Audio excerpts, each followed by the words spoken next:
Invité de l'entretien, son Excellence, le président de la République du Tchad, M. Idriss Déby Itno. Merci d'avoir accepté l'invitation d'Alcara. Merci à vous aussi d'avoir fait ce déplacement et venir jusqu'à Biltine. Alors l'actualité du Tchad est marquée par une crise sociale qui paralyse votre pays depuis 4 mois. En réalité, la grogne des fonctionnaires perdure depuis bien plus longtemps. Vous avez reçu personnellement les syndicats. Est-ce que vous leur garantissez un règlement de la crise au début de l'année 2013? Je vais vous dire aujourd'hui que l'augmentation qu'on a fait déjà est une augmentation substantielle, c'est-à-dire que nous avons multiplié par 300 le salaire. Donc nous avons touché vraiment le plafond. C'est ce qui nous amène à dire que nos ressources hors pétrole, telles que nous partons aujourd'hui, vont être entièrement consommées en salaire. Et les ressources pétrolières sont limitées. Les besoins de la population sont nombreux. Les fonctionnaires, ceux qui partent en grève, ils sont combien? Moins de 10 000. Moins de 10 000. Le Tchad a une population de 12 millions d'habitants. Nous devrions nous occuper de 12 millions d'habitants. Pensez à ces 12 millions d'habitants pour leur santé, pour l'éducation, pour l'eau potable, n'est-ce pas? Et pour protéger aussi l'environnement. Et mettre à l'abri de crises alimentaires. Ces populations que nous connaissons, les pays du Sahel, et chaque année, c'est cyclique, ça arrive. Donc tout ça, les besoins sont énormes. Donc demain, si le pétrole s'arrêtait, nous ne pourrons pas non seulement payer les salaires, mais l'État va être en cessation de paiement. Donc je le dis vraiment, comme je leur ai dit, il est impossible, à l'état actuel des choses, de satisfaire la centrale syndicale IST qui est partie en grève. Donc les choses rentreront dans l'ordre bientôt? Parce qu'ils ont suivi un peu le mot d'ordre de la classe politique et de l'opposition, qui a évidemment échoué aux différentes consultations électorales, présidentielles, législatives et locales.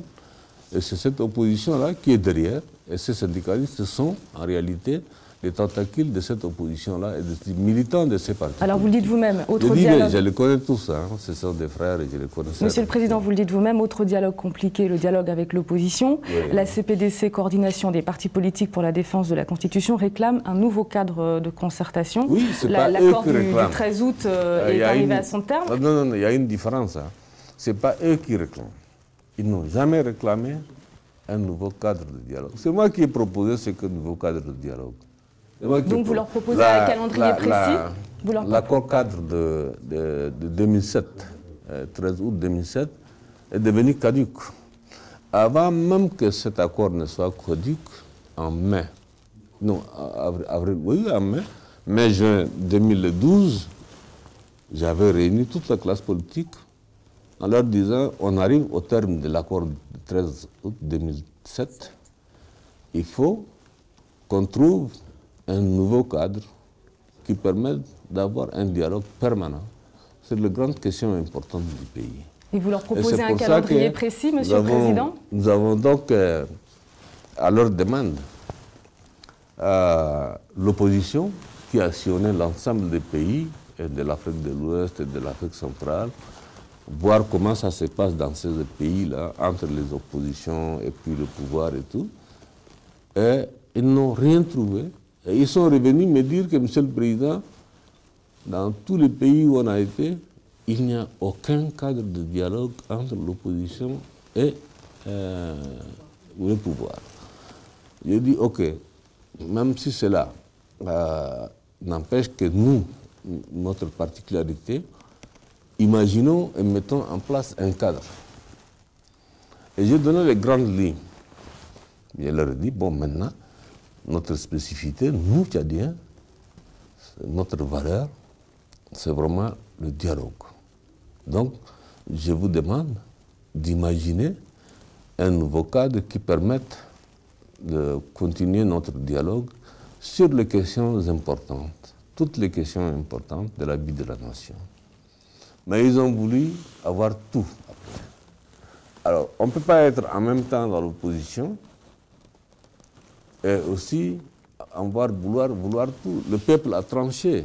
Et à votre niveau personnel, en 2016, est-ce que vous briguerez un nouveau mandat présidentiel? On n'est pas en 2016. Nous sommes très loin de 2016. J'avais promis en 2011, dans le cadre de la campagne électorale, un vaste programme de développement du Tchad dans tout le secteur de la vie nationale.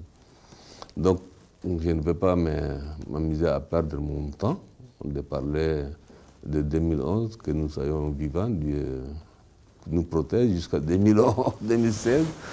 Mais le moment venu, nous verrons, mais pour le moment, mes priorités sont la mise en œuvre de tout ce que j'ai promis au peuple tchadien pendant la campagne présidentielle de 2011. Et je suis vraiment bien. Jusqu'à là, j'étais bien le cap. Je crois pouvoir aussi tenir mes engagements. Monsieur le Président, vous étiez à Paris récemment. Est-ce qu'à votre avis, les prises de position du président français François Hollande, notamment lorsqu'il était en tournée sur le continent africain, constituent une rupture avec la France-Afrique? Moi, j'ai eu passé plusieurs chefs d'État français. J'ai vu le président Mitterrand, j'ai vu le président Chirac, j'ai vu le président Sarkozy, maintenant le président de la République française, François Hollande. Je pense que tout le monde a été constant quand il s'agit de défendre les intérêts de la France. Il nous appartient, nous Africains, à nous aussi, de défendre nos intérêts vis-à-vis de la France. C'est-à-dire faire en sorte qu'on ne perde pas dans cette amitié, dans cette coopération-là, qu'il y ait une coopération vraiment d'égal à égal, un dialogue d'égal à égal, dans le respect mutuel, sans se gérer dans les affaires intérieures des pays africains. Vous avez demandé 6 millions d'euros. Que ferez-vous si vous n'obtenez pas satisfaction? 6 millions d'euros d'indemnisation pour les enfants et les familles. L'État tchadien a déjà pratiquement payé les 6 millions d'euros aux enfants victimes. En son temps, le président Sarkozy avait promis de payer ça. Lui n'a pas payé, donc les choses ont changé. Il y a un nouveau président aujourd'hui en France. Nous avons des accords judiciaires entre les deux pays. Ce n'est plus ni moins la mise en application de ces accords-là.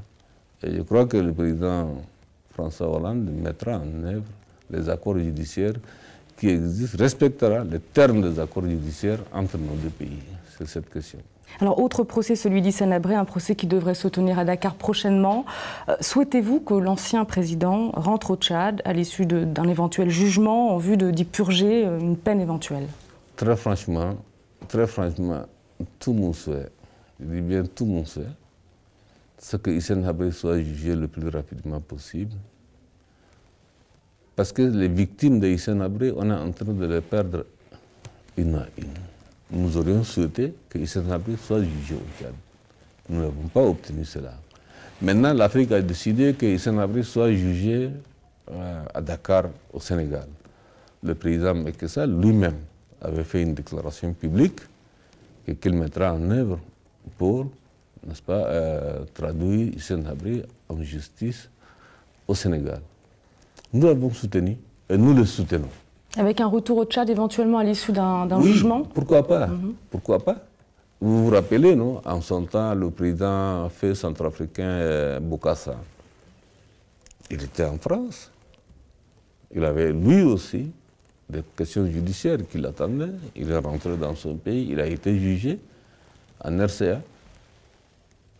Aujourd'hui, le Tchad est un pays démocratique. Il y a des institutions républicaines. La justice est une justice indépendante, comme tout autre pays démocratique.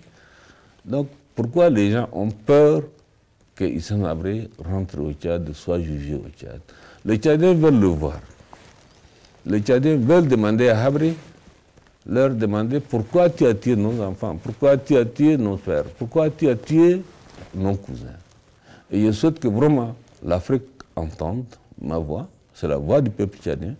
Et le Sénégal, le président Macky Sall aussi, entende ma voix, que Habré soit bien jugé et le plus rapidement possible, qu'il purge sa peine au Tchad ou ailleurs, cela n'a pas d'importance pour le moment. Mais qu'ils soient jugés. Votre Excellence, merci pour cet entretien.